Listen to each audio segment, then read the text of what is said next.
Mas independentemente de ter sido ou não tentativa de golpe, o que os militares fizeram no 8 de janeiro em permitir que se levassem essas pessoas presas e emboscar essas pessoas na porta do quartel foi de uma covardia sem tamanho.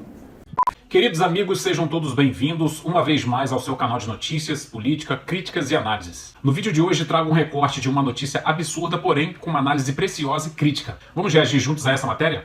Caminhá-los fazendo de conta que estava protegendo essas pessoas, mas estava, na verdade, arregimentando as pessoas, já combinado à época com o então ministro da Justiça, Flávio Dino, e com o presidente Lula, que fez o general ficar inebriado por ter falado ao telefone, arregimentou essas pessoas, iludiu essas pessoas, né? Cometeu o crime de perfídia, que se nós tivéssemos uma justiça militar séria, faria julgar este general Dutra pelo crime de perfídia, encaminhou essas pessoas para a prisão.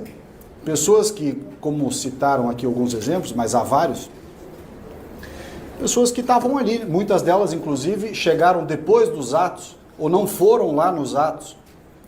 Quer dizer, não houve o menor critério de distinção, de se limitar pelo menos a encaminhar para ser preso quem estava dentro das instalações onde houve a depredação e a invasão. Crime de depredação houve? Sim. Invasão de prédio público? Também. Existe norma para isso, norma penal aplicável, com a cominação de pena proporcional e tudo mais, né? Não se dá golpe em feriado com os prédios vazios, não se dá golpe com as pessoas desarmadas. Então é evidente que aquilo não foi golpe. Mas independentemente de ter sido ou não tentativa de golpe, o que os militares fizeram no 8 de janeiro em permitir que se levassem essas pessoas presas e emboscar essas pessoas na porta do quartel foi de uma covardia sem tamanho.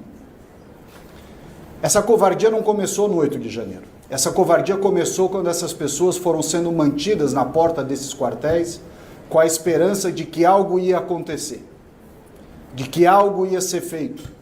Ao invés de serem avisadas dizendo, olha, nada vai acontecer, nada foi feito, o Lula ganhou a eleição, vai cada um para sua casa, parem de ficar tomando chuva e serem iludidos aqui na porta desses quartéis.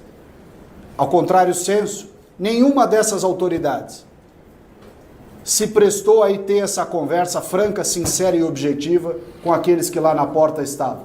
Mantiveram essas pessoas ali na porta por motivação política, por motivação, seja lá qual for, ou até por falta de coragem mesmo em assumir que nada iria acontecer. Essas pessoas foram iludidas e induzidas a ficarem ali. A decepção, senador Girão, caros colegas, meu caro Exalcir, com eles, portanto, é enorme. Por outro lado,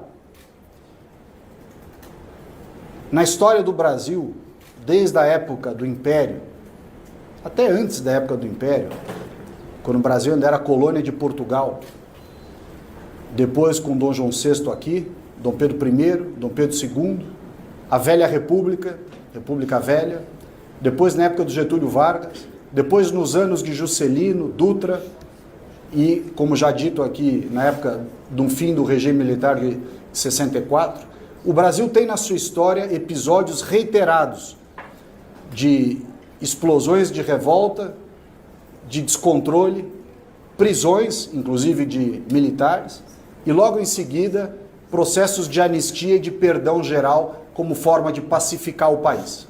O que nós vemos hoje é um presidente que se elegeu dizendo que ia pacificar o Brasil, que o amor voltou, que o Brasil voltou e que tudo isso aconteceu, que a direita que era truculenta, a direita que era promotora de ações contrárias ao Estado Democrático de Direito, às liberdades individuais, etc. Mas o que nós estamos vendo é exatamente o oposto. Aqueles que pregavam o amor praticam o ódio, a vingança, o desrespeito ao devido processo legal, ao contraditório, à ampla defesa. Eles vêm praticando isso de maneira reiterada. No passado, quando essas coisas aconteciam, e eu me refiro agora a um passado de toda essa história de 200 anos de problemas e anistias, etc., Eu posso citar mais recentemente o período pós-64, porque os meus pais, Girão, foram alunos da Faculdade de Direito do Largo de São Francisco em meio ao regime de 64. Meu pai formado em 1968 pela Faculdade de Direito do Largo de São Francisco e a minha mãe formada em 1972 pela mesma faculdade. Os seus colegas de faculdade, aqueles que eram de direita, apoiavam o regime à época. Aqueles que eram de esquerda protestavam. E os amigos desses que eram de esquerda iam mais além. Praticaram aqueles atos, muitos dos quais citados aqui, de assalto a banco, sequestro, expropriação, que era o eufemismo que eles diziam para roubo, né? Justiciamento e tantas coisas.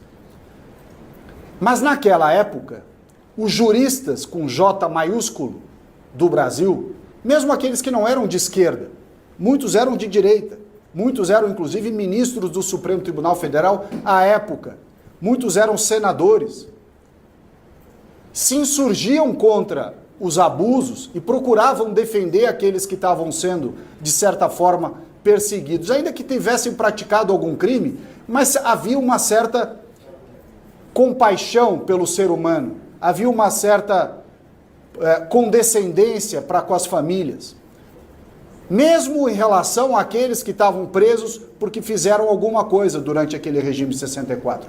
Quantas não foram as famílias de presos políticos de 64, que mesmo presos, ou até em locais não sabidos, que depois a história trouxe que locais não sabidos eram esses, essas famílias procuravam famílias de militares, que estavam no regime para combater os comunistas, procuravam famílias de magistrados, famílias de juristas, que não eram de esquerda, e diziam, por favor, ajuda o meu filho, ajuda a minha mãe, ajuda o meu pai.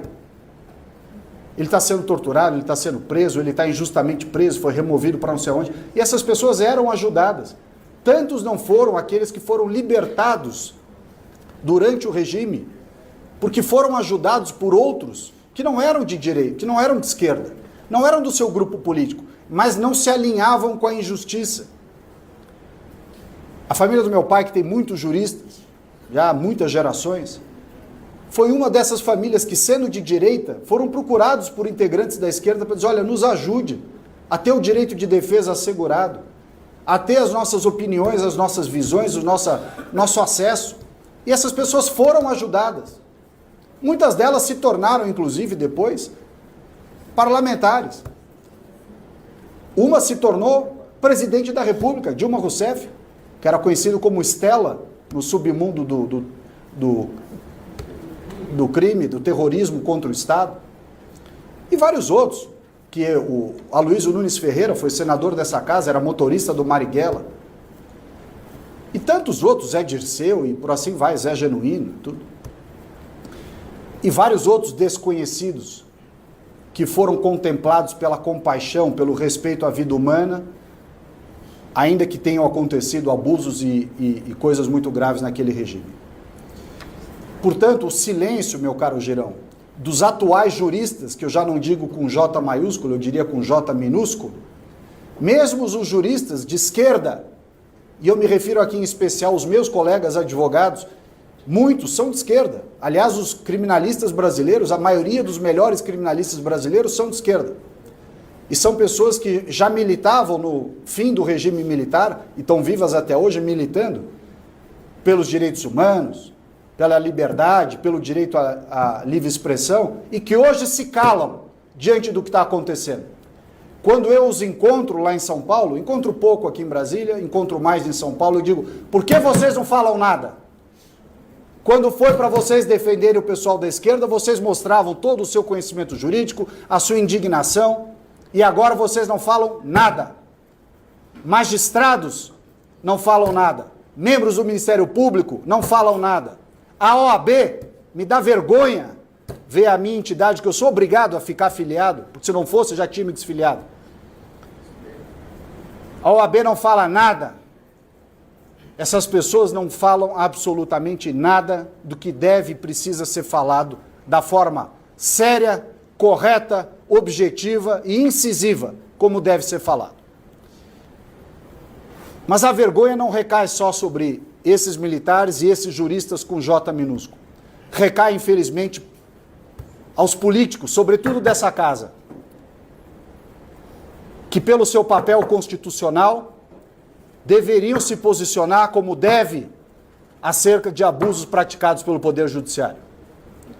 E é a omissão da presidência, da Comissão de Constituição e Justiça e de muitos dos membros desse Senado da República que tem permitido que isso se alongue da forma que se alonga. Não sei se é por rabo preso, por compromisso político, por curriola, ou seja lá o que for, mas não fazem o que deveriam fazer. Fazem bem os acordões, agora aqui para a sucessão da presidência da casa, para rapidamente aprovar as emendas parlamentares para serem pagas, isso tudo de uma eficiência tremenda. Se alinha esquerda, direita, centro, para cima, para baixo, mas na hora de fazer sobre esse assunto, essa grande injustiça que já dura muito tempo nesse país, cada um corre para o lado, faz um discursinho e volta para as suas tarefas.